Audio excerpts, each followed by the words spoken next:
День Победы! Громче музыку! Нашу победу!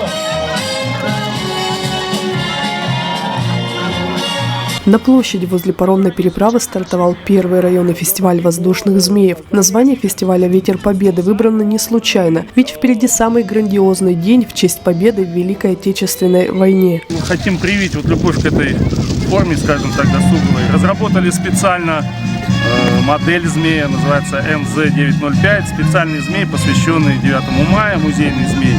Вот. Собственно говоря, у нас мастер-классы выложены в наших социальных сетях.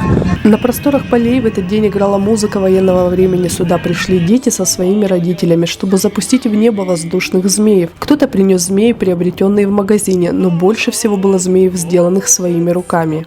А вот так выглядит змей, выполненный своими руками. Ничего замысловатого. Бумага, картон и, конечно же, символ наступающего Великого Дня Победы.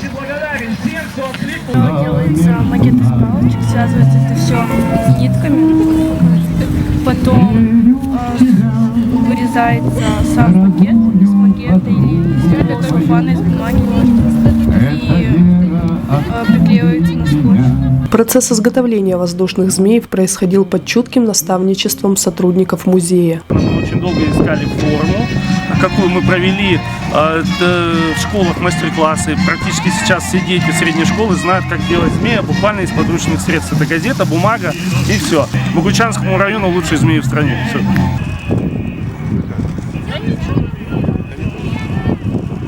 С азартом подошли к данному мероприятию не только мамы ребятишек, пришедшие сюда, но и папы. Мы узнали от нашего друга, от директора музея Степана Викторовича. Он нас посвящает в мероприятия такие массовые, и мы очень рады.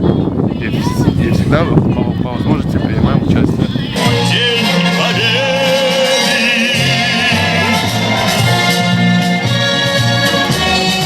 Все, кто помогал воплотить в жизнь новую идею, были награждены благодарственными письмами, а тем, кто лично принимал участие в изготовлении змеев, выдан сертификат участников в первом районном фестивале воздушных змеев. Гости яркого мероприятия получили настоящее удовольствие от процесса и заряд хорошего настроения.